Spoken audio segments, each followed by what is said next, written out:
नमस्कार दोस्तों, इन्वायरो अकेडमी पे आप सभी का एक बार फिर बहुत बहुत स्वागत है। बच्चों, इस लेक्चर सीरीज़ में हम तैयारी कर रहे हैं assistant sanitary and waste management officer में जो आपका एग्ज़ाम होना है, उस एग्ज़ाम के लिए ये इस सीरीज़ का तीसरा लेक्चर है और हम उम्मीद करते हैं कि आपने पिछले 2 लेक्चर देखे होंगे एंड आप लोगों को जो है वो समझ आए होंगे, काफ़ी उपयोगी सिद्ध होंगे आपके एग्ज़ाम के लिए। तो आज का लेक्चर भी बहुत ही महत्वपूर्ण है और हम उम्मीद करते हैं कि आप बड़े ध्यान से हमें सुनेंगे और जो क्वेश्चंस जो पॉइंट हम यहाँ पे हाईलाइट करेंगे आप उनको बहुत अच्छे से एक बार जो है उनसे गो थ्रू होंगे। डेफिनेटली क्वेश्चन जो है आपको उसी के आसपास मिलेंगे। तो आज हम बात करेंगे वेस्ट जनरेशन की। वेस्ट जनरेशन में सबसे महत्वपूर्ण चीज़ जो है ये होती है कि जहाँ से रॉ मटेरियल आता है वहाँ से लेके फाइनल डिस्पोजल तक, है ना बच्चे। हम देख रहे हैं कि कहीं ना कहीं वेस्ट हर एक स्टेप में प्रोड्यूस हो रहा है। जैसे कि कहीं से रॉ मटेरियल आया तो जहाँ से रॉ मटेरियल आपने एक्सट्रैक्ट किया वहाँ से रेजिड्यू निकलेंगे वेस्ट की फॉर्म में। उसके बाद में रॉ मटेरियल जाएगा मैन्युफैक्चरिंग यूनिट में। मैन्युफैक्चरिंग यूनिट में फिर से काट छांट होगी। मान लीजिए कोई कपड़ा इंडस्ट्री ही है ना। तो कपड़ा इंडस्ट्री में क्या होता है कि जहाँ पे आपके कपड़े सिलते हैं, तैयार होते हैं, वहाँ पे काट छांट करके कितना सारा जो है आपके रेजिड्यू निकलते हैं और पूरे प्रोसेस में और अन्य प्रकार के वेस्ट भी आपके निकल जाते हैं। इसके बाद में वेस्ट जो है अगले चरण में निकलेगा कंज्यूमर के पास जब मटेरियल पहुंच जाएगा। कंज्यूमर यानी कि हम लोग चीज़ों को इस्तेमाल करते हैं और फेंक देते हैं। ठीक है बच्चों, इसके साथ साथ क्या होता है कि जब आपका वेस्ट जनरेट होता है वहाँ पे उसको आप मैनेज करने की कोशिश करते हैं अपनी साइट पे ही, यानी कि उसे रिकवरी की कोशिश करते हैं, उसे रीयूज़ करने की कोशिश करते हैं। जैसे कि एग्जांपल ले लीजिए पेंट इंडस्ट्री का। पेंट इंडस्ट्री में विभिन्न प्रकार के पेंट जो हैं मैन्युफैक्चर होते हैं, बनते हैं, ठीक है, नीला, लाल, हरा। अब उनमें जो है पेंट बनाते समय बहुत सारा पेंट जो है वो खराब हो जाता है, वेस्ट हो जाता है। तो वो क्या करते हैं, वो सभी कलर को मिला के ब्लैक कलर का पेंट बना देते हैं। ठीक है बच्चों, तो इस प्रकार से फिर से एक प्रोसेस चलेगा, फिर से कहीं ना कहीं पे जो है वेस्ट प्रोड्यूस होगा और इस प्रकार का जो प्रोसेस है उसको सेकेंडरी मैन्युफैक्चरिंग कहते हैं। ठीक है बच्चों, अब यहाँ से वेस्ट जाएगा डिस्पोजल साइट पे, फाइनल डिस्पोजल होगा। पर इन सभी चरणों में आप लोगों ने एक चीज़ कॉमन देखी है कि कहीं ना कहीं से जो है वेस्ट जनरेट ही हो रहा है। हम कितनी भी कोशिश कर लें, अंततः हम कहीं ना कहीं वेस्ट प्रोड्यूस कर रहे हैं और हमारे पास में अल्टीमेटली एक ही ऑप्शन बचता है कि हम उसको डिस्पोज करें, चाहे लैंडफिल करें, चाहे उसको हम इंसिनरेट करें। ठीक है बच्चों, तो ये काफ़ी महत्वपूर्ण है। कई बार क्वेश्चन आ जाता है कि आपका सेकेंडरी मैन्युफैक्चरिंग क्या है, ठीक है, या फिर आपको एक फ्लो डायग्राम दे देते हैं कि किन किन चरणों से वेस्ट निकलेगा। ठीक है, तो जब रॉ मटेरियल आता है पहला चरण, तो बच्चे सोचते हैं कि भैया यहाँ से कहाँ से वेस्ट जनरेट हो रहा है, ये तो रॉ मटेरियल है ना। इस प्रकार से सीक्वेंस में बना के भी क्वेश्चन दे दिए जाते हैं। ठीक है बच्चों, तो वेस्ट तो हमारा प्रोड्यूस हो गया। अभी देखा कि अलग अलग चरणों से वेस्ट प्रोड्यूस हुआ, पर उसको मैनेज करने से पहले एक महत्वपूर्ण चीज़ ये आती है, महत्वपूर्ण स्टेप ये आता है कि हमें उसका कॉम्पोजिशन पता होना चाहिए। तो वेस्ट का कॉम्पोजिशन जो है वो बेसिकली आपका जो लो इनकम वाले एरिया हैं या आप कहो कि लेस डेवलप कंट्रीज़ हैं, वो उनसे अलग होता है हाई इनकम एरिया, यानी कि मोर डेवलप्ड जो आपके एरिया का हो या आप कंट्रीज का हो। तो जो लो इनकम है वहाँ पे आप देख रहे हैं कि आपका जो पेपर है वो 1 से 4% है ना, और हाई इनकम वालों के पास में 20 से 50%। ठीक है, पेपर जो है वो हाई इनकम वाले लोग ज़्यादा प्रोड्यूस कर रहे हैं। ये रेशियो थोड़ी बहुत बदल सकती है, ज़रूरी नहीं। ठीक है, देखिए स्टैंडर्ड बुक्स में जो डाटा दिया होता है वो बहुत रिसर्च करके दिया जाता है, एंड उसके बाद में मान लो 10 साल का रिसर्च है, ये 2015 का 16 का अगर आप डाटा मान लो होगा। ठीक है, उसके बाद में कितनी सारी चीज़ें हल्की फुल्की वेरिएशन होती है, बट यहाँ पे महत्वपूर्ण चीज़ मैं ये बताना चाहता हूँ कि ये डिफरेंस जो है लगभग इतना ही बना रहता है ना। ये डिफरेंस जो है लगभग इतना ही बना रहता है, जैसे कि आज भी और हमेशा जब तक ये अंतर रहेगा लेस डेवलप और मोर डेवलप का, तो मोर डेवलप वाले जो एरिया हैं वहाँ पे पेपर वेस्ट ज़्यादा निकलेगा, लेस डेवलप में आपका पेपर वेस्ट कम निकलेगा। ठीक है, उसी प्रकार से प्लास्टिक वेस्ट भी हाई इनकम में ज़्यादा है। ठीक है बच्चों, एंड ऐश एंड आपका जो डस्ट वगैरह हैं वो लो इनकम के एरिया में ज़्यादा मिलेगा। 17 से 62% आप देख रहे हैं लो इनकम वाले जो एरिया हैं उनमें ऐश एंड फाइन का जो है परसेंटेज ज़्यादा है। तो ज़्यादातर क्वेश्चन ये आ जाता है कि भाई प्लास्टिक वेस्ट जो है किस एरिया में निकलेगा या पेपर वेस्ट किस एरिया में ज़्यादा निकलेगा। इस प्रकार के क्वेश्चन जो है आपको देखने को मिलते रहते हैं इस टाइप के एग्ज़ाम में। इसके बाद में अगर हम देखें कि मॉइस्चर कंटेंट एक अगर हम महत्वपूर्ण कैरेक्टर्स की बात करें वेस्ट की, मॉइस्चर कंटेंट है तो लो इनकम का जो वेस्ट है उसका मॉइस्चर कंटेंट जो है वो क्या होता है, ज़्यादा होता है। एंड हाई इनकम के जो लोग हैं उनके एरिया में मॉइस्चर कंटेंट जो है जो वेस्ट मिलेगा कम है। ये बहुत सारी चीज़ों पे निर्भर करता है, जैसे कि आपका जो लो इनकम वाले लोग हैं वहाँ पे फूड वेस्ट ज़्यादा होता है और फूड वेस्ट में मॉइस्चर कंटेंट ज़्यादा होता है। एंड हाई इनकम वाले जो लोग हैं वहाँ पे पेपर वेस्ट ज़्यादा है और पेपर में मॉइस्चर कंटेंट कम है। इस प्रकार से चीज़ें जो हैं वेरी करती हैं। बल्क डेंसिटी भी लो इनकम वाले एरिया में ज़्यादा है वेस्ट की, एंड हाई इनकम वाले एरिया में आपका कम है। ठीक है बच्चे, बल्क डेंसिटी लो इनकम वाले एरिया में ज़्यादा है और हाई इनकम वाले एरिया में आप देख लो कितना डिफरेंस है। लो इनकम वाले एरिया में बल्क डेंसिटी ज़्यादा है, हाई इनकम वाले में कम है। तो बेसिकली ये सभी जो डाटा है इसी के आसपास ज़्यादातर क्वेश्चन डिज़ाइन किए जाते हैं।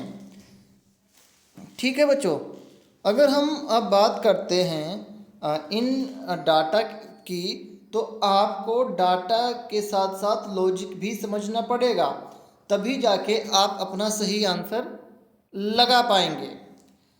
अब अगर हम बात करें कि कौन कौन से ऐसे फैक्टर हैं जो आपके वेस्ट के कॉम्पोजिशन को प्रभावित करते हैं, तो पिछले लेक्चर में भी हमने आपको बताया था कि कुछ महत्वपूर्ण फैक्टर हैं जो वेस्ट जनरेशन को प्रभावित करते हैं और वही फैक्टर कहीं ना कहीं वेस्ट के कॉम्पोजिशन पे भी प्रभाव रखते हैं। जैसे कि आपका जियोग्राफिक लोकेशन जो है एक महत्वपूर्ण फैक्टर है, क्योंकि अलग अलग जगह पे अलग अलग क्लाइमेट होते हैं।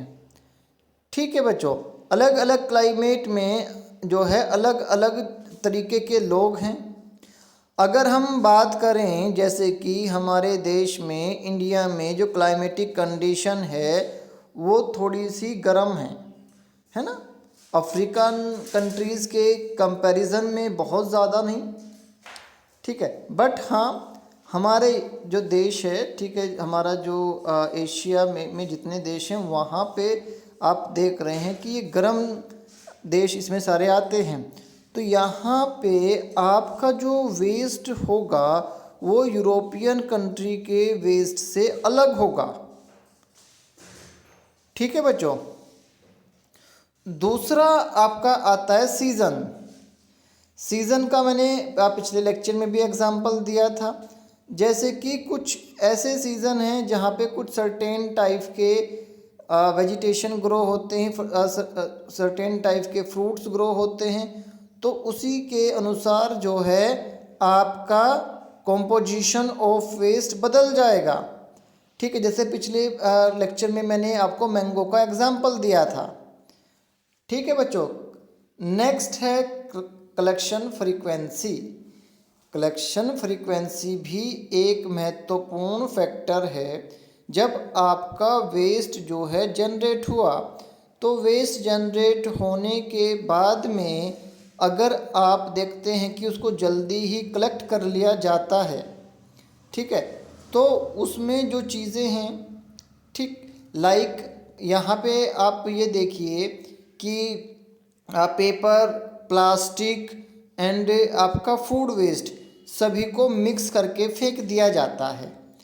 अगर हम उस वेस्ट को जो है सेम डे कलेक्ट कर लेते हैं तो हम उसमें से जो पेपर है उसको अलग कर सकते हैं, सेपरेट कर सकते हैं। पर अगर वही वेस्ट जो है 7 दिन तक पड़ा रहेगा तो क्या होगा, वो पेपर भी डिकम्पोज हो जाएगा, ठीक है बच्चों। तो इस प्रकार से कलेक्शन फ्रीक्वेंसी कहीं ना कहीं आपके वेस्ट के कंपोजिशन पे एक प्रभाव रखती है। Population diversity. डाइवर्सिटी का मतलब होता है अलग अलग प्रकार के लोग। तो ये चीज़ तो अब आपको क्लियर हो गई होगी कि भाई हाई इनकम के लोग, ठीक है, वहाँ पे फूड वेस्ट कम होगा, लो इनकम वाले लोग वहाँ पे फूड वेस्ट ज़्यादा होगा, ठीक है बच्चों। तो अलग अलग प्रकार के लोग जो हैं अलग अलग प्रकार के वेस्ट रिलीज़ करते हैं। एक ऐसा एरिया जहाँ पे नॉन वेजिटेरियन ज़्यादा हैं वहाँ पे अलग प्रकार का वेस्ट आपको मिलेगा, और एक ऐसा एरिया जहाँ पे आपके वेजिटेरियन लोग हैं वहाँ पे आपको एरिया जो है अलग टाइप का वेस्ट मिलेगा। इसी प्रकार से आपका आएगा कि वेस्ट को जो रिसाइकलिंग का आपका सिस्टम है वो कैसा है।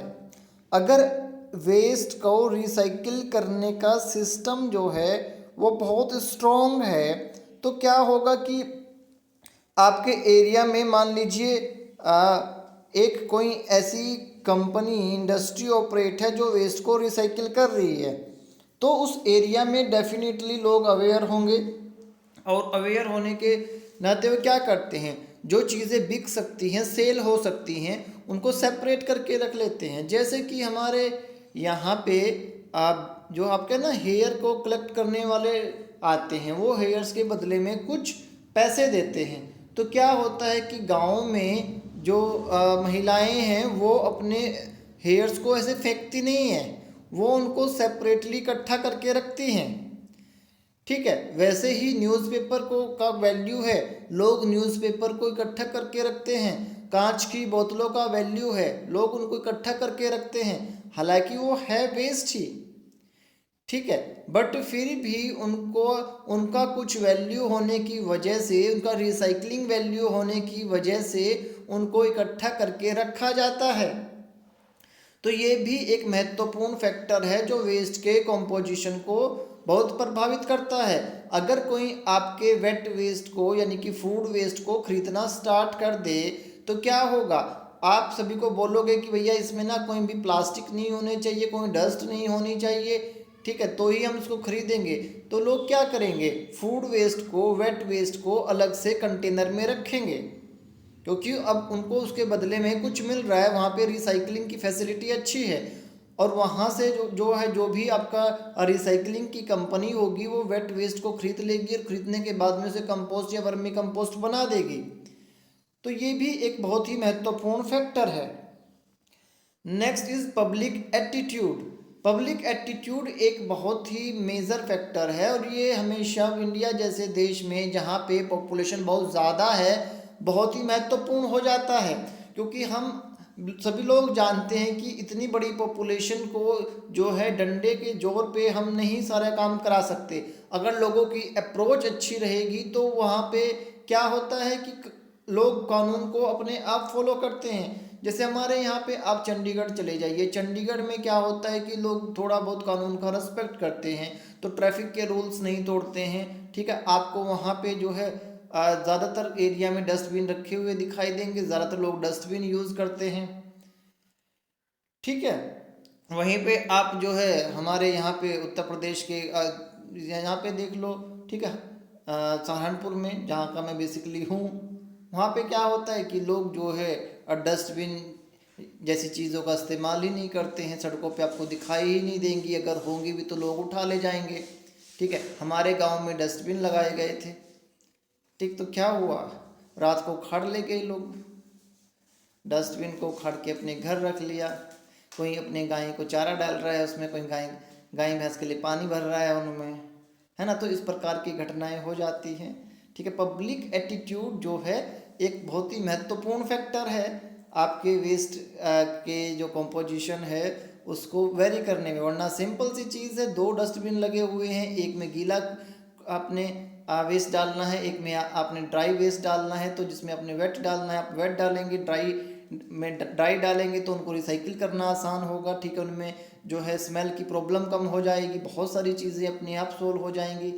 लेजिस्लेशन, कानून जो है अंततः सबसे बड़ी चीज़ है। अगर आपके कानून स्ट्रोंग है, आपका लेजिस्लेशन स्ट्रोंग है, तो वेस्ट जो है इम्मीडिएटली कम हो सकता है। जैसे क्या होता है कि आप सिंगल यूज़ प्लास्टिक पे बैन है ना, आप सभी लोगों को पता है। बट फिर भी क्या बैन है, जब जो है आप जगह जगह पे प्लास्टिक को देख रहे हैं, कोई परिवर्तन नहीं आया है। सिंगल यूज़ प्लास्टिक को बैन करने का जो ये रूल बना था ये पूरी तरह से फेल हो गया। आज भी उसी अनुपात में प्लास्टिक की जो पॉलीथीन है वो मैन्युफैक्चर हो रही है ना। आप जो है एक रेडी वाले को बोल सकते हो, उसको भी नहीं बोलते हैं, उससे भी आप 50 रुपये ले लेते हैं। तो जो है सिंगल यूज़ प्लास्टिक कैसे बैन होगा। वहीं पे आप जो है शिमला चले जाओ, वहाँ पे आपको मिलेगा ही नहीं, है ना। देखिए थोड़ा बहुत लोकल लोग का प्रभाव हर जगह पे रहता है, बट वहाँ पे आपको इतनी आसानी से जो है पॉलीथीन नहीं मिलेगा।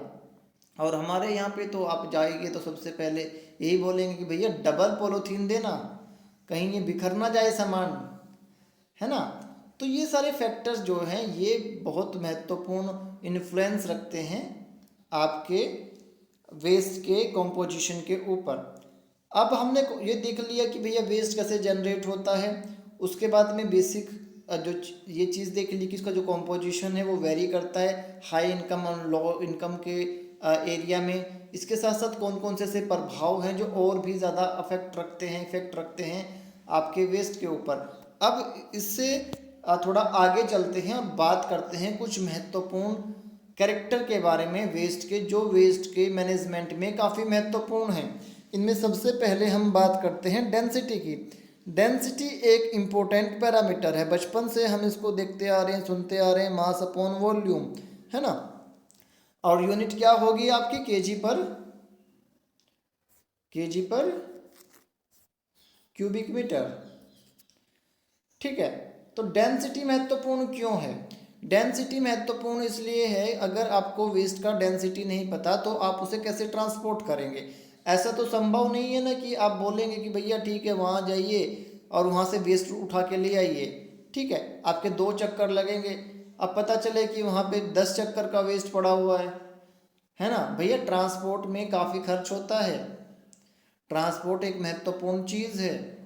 तो जब ट्रांसपोर्ट में खर्च होता है तो हमें पता होना चाहिए कि कितने ट्रिप लगेंगे। उसके बाद में उसको स्टोर करना तो भी हमें क्या चाहिए भाई, उसके कितना वेस्ट हमें स्टोर कर सकते हैं, लैंडफिल को डिज़ाइन करना है हमें, ठीक है। तो कैसे करोगे कि इस लैंडफिल में कितना वेस्ट जा सकता है, उसके लिए आपको प्रॉपर जो है बल्क डेंसिटी पता होना चाहिए अपने वेस्ट की। जब आपको बल्क डेंसिटी पता होगी तो क्या होगा, आप एक सही से अनुमान लगा पाएंगे और उसके बाद में अपने वेस्ट को आप सही तरीके से मैनेज कर पाएंगे। तो इसके साथ साथ एक चीज़ होती है कंपैक्शन फैक्टर। कंपैक्शन फैक्टर मतलब कि कुछ ट्रक ऐसे होते हैं जो कि कंपैक्ट करते हैं चीज़ें। कंपैक्ट करना यानी कि दबाना। जैसे कि क्या होता है कि आप लोगों ने देखा होगा कि जब हम अपने घरों में, ठीक है, गेहूं या अपना कोई भी चीज़ डाल रहे होते हैं किसी बोरे में, तो हम उसमें ठूस ठूस के इसको भर देते हैं, है ना, कंपैक्ट करके हिला हिला के भर देते हैं उसको, ठीक है। या हमें कहीं से फ्री का कुछ मिल रहा हो, ठीक है, तो हम क्या करते हैं भैया कि भैया एक बोरी चाहिए, उसको हिला हिला के जितना उसका जो है उसके बीच में जो एयर स्पेस है उसको कम कम करके कंपैक्ट करते हैं। उसी प्रकार से क्या किया जाता है कि भैया जो ट्रक होता है आपका, उसमें कंपैक्टर लगा होता है, कंपैक्टर के बल पे हम क्या करते हैं, उसको कंपैक्ट करते हैं, जिससे कि वेस्ट जो है अब उसमें ज़्यादा आता है। तो अगर कंपैक्शन फैक्टर ठीक तरीके से काम करता है तो क्या होता है कि उसमें आप 75% तक वॉल्यूम रिडक्शन कर सकते हो।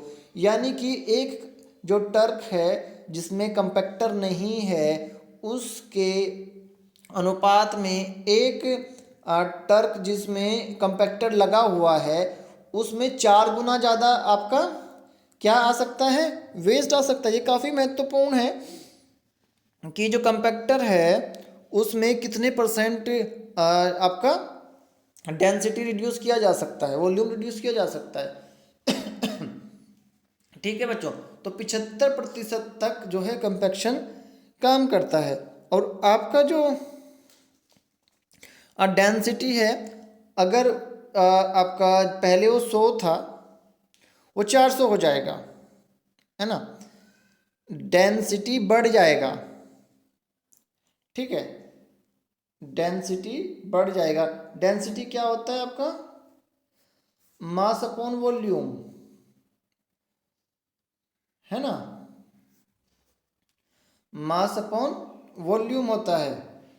तो क्या है कि जैसे जैसे आपका जो है कंपैक्शन लगेगा तो डेंसिटी बढ़ता जाएगा, क्योंकि मास बढ़ेगा उसमें। ट्रक का वॉल्यूम सेम है ना, ट्रक का वॉल्यूम जो है वो सेम है, पर मास बढ़ रहा है। तो मास बढ़ेगा तो क्या होगा, डेंसिटी बढ़ेगा। तो सिंपल सी चीज़ है, इसको आप जो है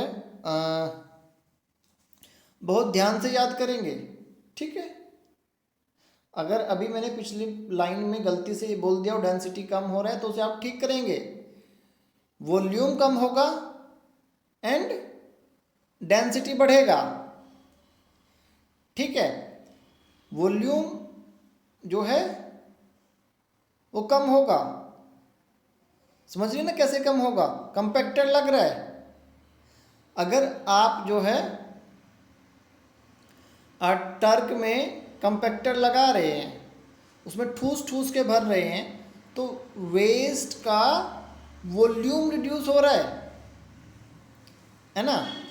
जैसे कि मान लीजिए एक आपका टीन का कैन है, इसके ऊपर आपने कंपैक्टर लगा दिया, ठीक है। अभी के लिए इसका वॉल्यूम आप देख रहे हैं ज़्यादा है, जब कंपैक्टर इसके बाद में लगाया तो ये क्या होगा बेचारा, ये पिचक जाएगा इस तरीके से। तो क्या हुआ, आपका वेस्ट का वॉल्यूम कम हुआ। पर जो आपका ट्रक है, ट्रक में जितना वेस्ट आ सकता है, ट्रक का वॉल्यूम सेम है ना। बट अब पहले इसमें ये टीन के जो कैन हैं ये मान लो 10,000 आते थे, जब कंपैक्टर लगा दिया आपने तो 10,000 इंटू 4 आएंगे, है ना। तो अब ट्रक में मास बढ़ जाएगा, वजन बढ़ जाएगा, वॉल्यूम सेम है ट्रक का, है ना। वॉल्यूम किसका कम हुआ, वेस्ट का। वॉल्यूम किसका कम हो रहा है, वेस्ट का कम हो रहा है। ठीक है, टर्क का तो सेम ही रहेगा, है ना। बस टर्क में पहले जहाँ पे आपके 10,000 कैन आते थे, अब 40,000 कैन आ रहे हैं, तो टर्क में वजन बढ़ जाएगा, तो सिंपली वेस्ट का डेंसिटी बढ़ रहा है। ठीक है, ये काफ़ी महत्वपूर्ण आपका पॉइंट है कि डेंसिटी क्यों महत्वपूर्ण है। एक तो ट्रांसपोर्ट में आपको हेल्प करेगा, फिर सिंपली ऐसे स्टोरेज में आपको जो है ये मदद करेगा। जहाँ पे पहले 10,000 कैन रख रहे थे वहाँ पे 40,000 कैन रख रहे हैं, तो सिंपल सी चीज़ है कि अब आपको एरिया बढ़ाने का ज़रूरत नहीं है। उतने ही एरिया में 10,000 आ रहे थे, उतने में 40,000 आ रहे हैं। अगर आप कंपैक्ट नहीं करेंगे तो क्या होगा, आपको 4 गुना एरिया चाहिएगा उसको रखने के लिए। तो इस प्रकार से ट्रांसपोर्ट एंड आपका स्टोरेज में डेंसिटी एक बहुत ही महत्वपूर्ण फैक्टर है। इसके साथ साथ और क्या होता है कि भैया देखिए, जो आपका ये डेंसिटी है, अब हर एक शहर का अलग अलग प्रकार का वेस्ट है। तो हम बोल देते हैं कि भैया देखिए, भारत जैसे देश में जो डेंसिटी है वो आपका 450 से 500, ठीक है, 450 से 500 kg पर क्यूबिक मीटर है। इसको थंब रूल कहते हैं, है ना। इसी के हिसाब से टर्क भरे जाते हैं, इसी के हिसाब से जो है सभी चीज़ों की गणना कैलकुलेशन की जाती है।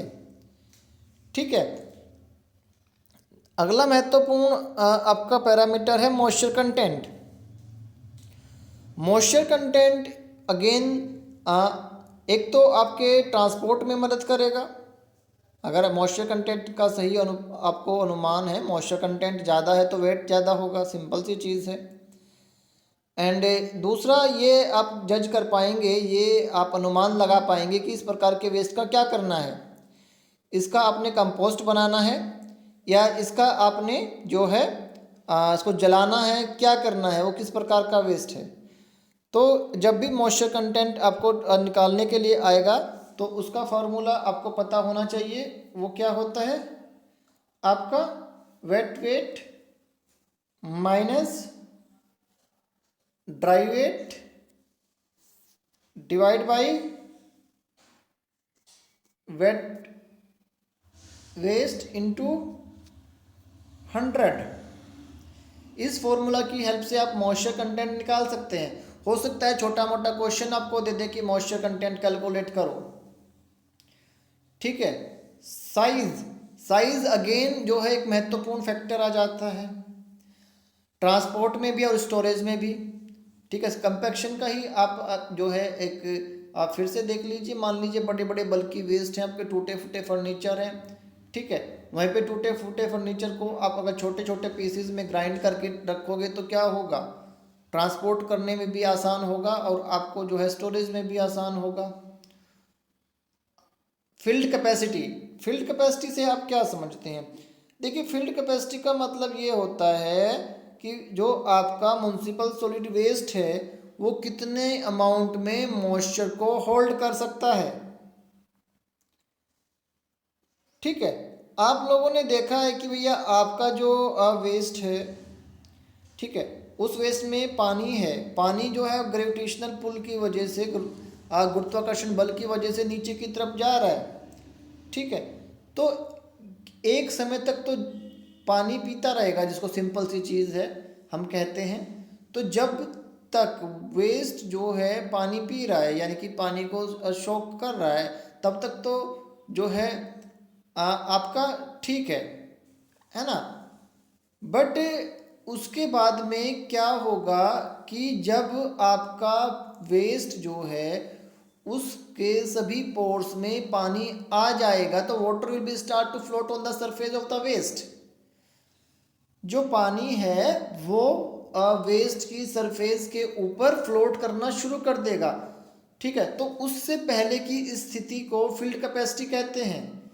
वो स्थिति जिसमें जो है आपका वेस्ट जो है वो थोड़ा सा पानी ऐड करने पे ही उसके ऊपर पानी फ्लोट करना जो है स्टार्ट कर देगा, वो उसका फील्ड कैपेसिटी होता है। ठीक है बच्चों, क्या होता है field capacity, total amount of the moisture जो एक सैंपल में होता है, ठीक है, जब तक उसमें ग्रेविटेशनल पुल की वजह से वो पानी पी रहा है, ठीक है, वो आखिरी सीमा, उसके बाद में जब फील्ड कैपेसिटी कंप्लीट हो जाएगा तो पानी उसके ऊपर फ्लोट करना शुरू कर देगा। अगला महत्वपूर्ण आपका पैरामीटर है परमेबिलिटी। परमेबिलिटी आपको ये बताता है कि पानी किस तरीके से बह रहा है आपके वेस्ट के बीच में से, है ना। मान लीजिए ये वेस्ट है, अगर इसका परमेबिलिटी ज़्यादा है तो पानी सिंपली नीचे निकल जाएगा। वहीं पे आपका एक कंपैक्टेड वेस्ट है, ठीक है, इसमें पानी को निकलने में दिक्कत होगा। तो परमेबिलिटी बेसिकली क्या बताता है कि पानी जो है आपके वेस्ट के बीच में से होके कैसे फ्लो करता है। अगर परमेबिलिटी ज़्यादा है तो पानी आसानी से लीच आउट हो जाएगा, ठीक है बच्चों। अगला महत्वपूर्ण आपका कैरेक्टर है कंप्रेसिबिलिटी। कंप्रेसिबिलिटी का मतलब होता है कि प्रेशर को अप्लाई करने पे आपके वेस्ट की फिजिकल कैरेक्टर में क्या परिवर्तन आते हैं, ठीक है, डिग्री ऑफ फिजिकल चेंज, ठीक है। आपके वेस्ट जो है उसके ऊपर प्रेशर लगने पे, दबाव लगने पे उसका फिजिकल स्ट्रक्चर कैसे जो है आपका बदलता है, यही कंप्रेसिबिलिटी टेस्ट में देखा जाता है। जैसे कि क्या हो, आप रबड़ है, रबड़ के ऊपर जो है आप प्रेशर लगाओ तो वो इतनी जल्दी से नहीं टूटेगा, ठीक है, थोड़ा फैलता जाएगा। वहीं पे आप जो है एक ईंट के ऊपर, एक ब्रिक के ऊपर प्रेशर लगाओ तो उसको टूट जाएगा, है ना। तो जो परिवर्तन आए उन दोनों को आप ईंट के भी, ब्रिक के केस में भी देख सकते हो, टूट गया, फिजिकल स्ट्रक्चर बिल्कुल ब्रेक हो गया उसका। वहीं पे जो है आपका जो रबड़ है वो डीफॉर्म तो हुआ, उसकी शेप तो बिगड़ी, बट वो ऐसे जो है टूटा नहीं, है ना। तो ये है आपका कंप्रेसिबिलिटी। तो बच्चों मैं उम्मीद करता हूँ कि ये वीडियो लेक्चर आपके लिए काफ़ी महत्वपूर्ण सिद्ध होगा। अगर आपको इस सीरीज अच्छा लग रहा है तो प्लीज़ कमेंट बॉक्स में लिख के ज़रूर बताएं, ठीक है। आपका लाइक, आपका शेयर हमें मोटिवेट करेगा, ठीक है बच्चों। तो हो सके अगर आपको अच्छा लगे तो ज़रूर हमारी वीडियो को लाइक करना है एंड अपना कमेंट ज़रूर आपने लिख के बताना है।